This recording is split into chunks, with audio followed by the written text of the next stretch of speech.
want to give you an example of something that for me was quite transformational, and it leads me to the second point that I'd like to bring up, and that is you gotta be present.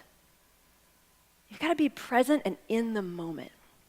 So let me bring this to life a little bit.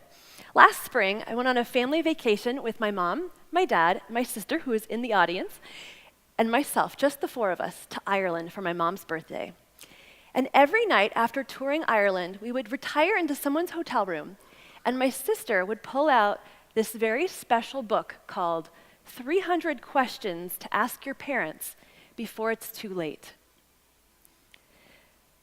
And we would just be in the moment with their touching and insightful and often hilarious answers.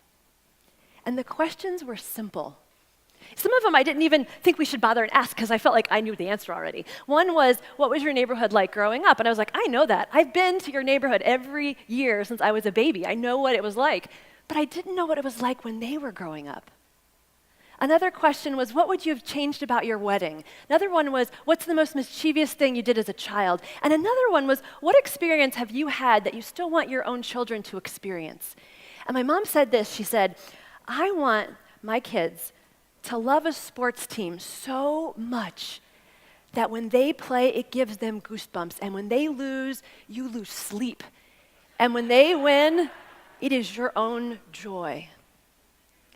There is no show we could have paid money to go see those nights, no comedian we could have gone to see, no video we could have rented that would have replicated the belly laughs, the touching moments, and the memories that I didn't even know were possible, that were even, out there to exist. Inquiry and being present really makes a difference. And so, being with my parents was a really special moment. And being present, I just want to emphasize that point. Because being present, when we asked those questions, we weren't just asking those questions and sort of half texting while they were answering. We weren't asking those questions and practicing our river dance for the next night. We asked those questions and we listened with our whole bodies. We listened without all the mental noise. In the moments of my life where I have been the happiest, it is always connected to being in the moment and being present. And I can also say that in those moments where I have been anxious and when I have been worried, I can also say those are always connected to being out of the moment and not being present.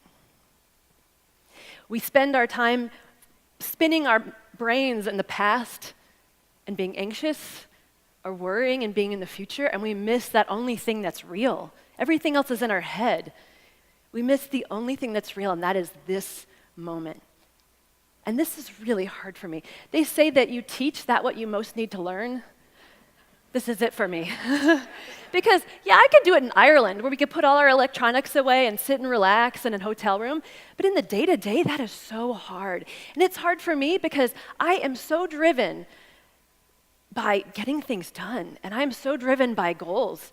And so I tell myself, I can't be in the moment because I've got to get all these things done, and I've got to rehash this conversation in my head so I can figure it out, and I've got to clean this thing and multitask here. And I tell myself I do that so eventually I'll be ready for the moment.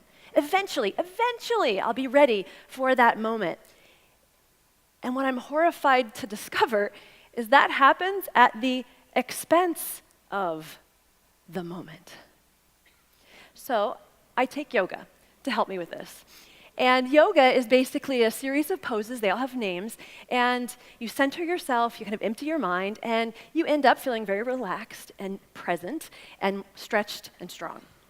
Well, just want to give you a little insight into my yoga practice. So it starts out, we usually sit down, and we come up with an intention, and everyone picks their own intention, and I usually create something that's very lofty, like love all that I encounter, or inner peace.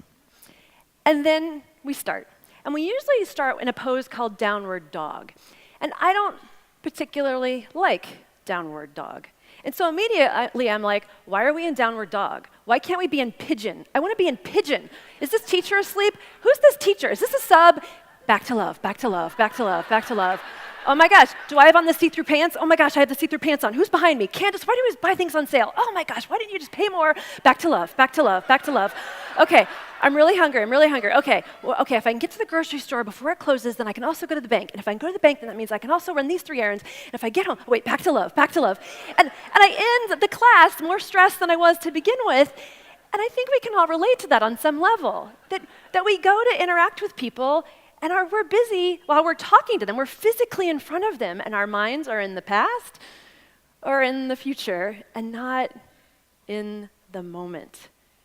And again, we're unaware of the suffering, the distance, and the lack of results that we create ourselves. And we rush through life missing the most precious and only thing we have, which is this moment.